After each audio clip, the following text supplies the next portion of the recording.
Olá, gente, tudo bem com vocês? Bom dia, boa tarde, boa noite. Está começando mais um vídeo no canal Roberta Tavares, seja muito bem-vindo.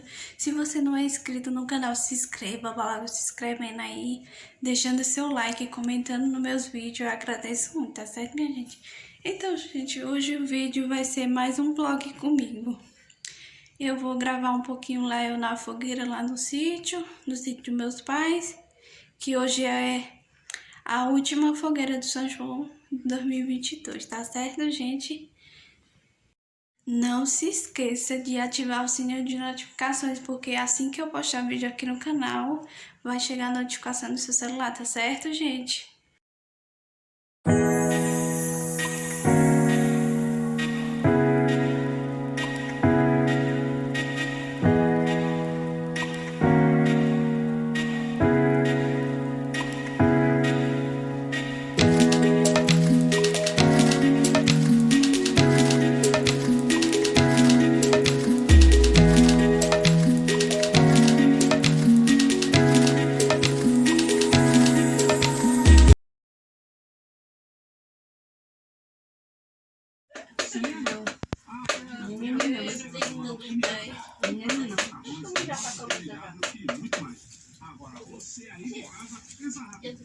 E o Fumacete tapando.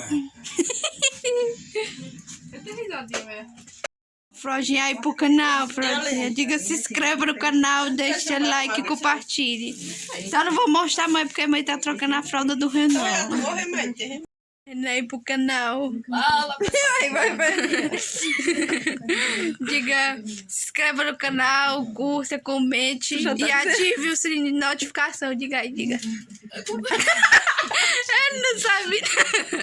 Deixa pra lá, Ela. Olha, tu vai comer o que hoje na fogueira? Argaçada. E milho? Milho? Tu come milhão? Isso que não é perna bacana, não. Vai, Aline. Teus cabelos tá bonito. Cheio de coisa. Ué, como é que... De cabeça baixa ali. Não, tá escorado no pau ali. Cuidado desse pau. Esse pau vai dar... Olha aí, gente. Vamos comer o milho assado na fogueira. Eita, que fumaceira. Olha, tá cru desse lado. Ah, bote ali passar?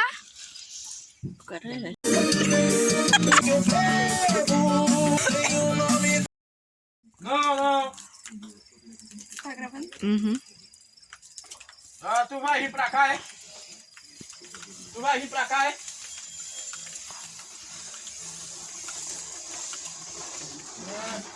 Mas aonde? E que daqui a pouco eu vou levar a miudinha na rua.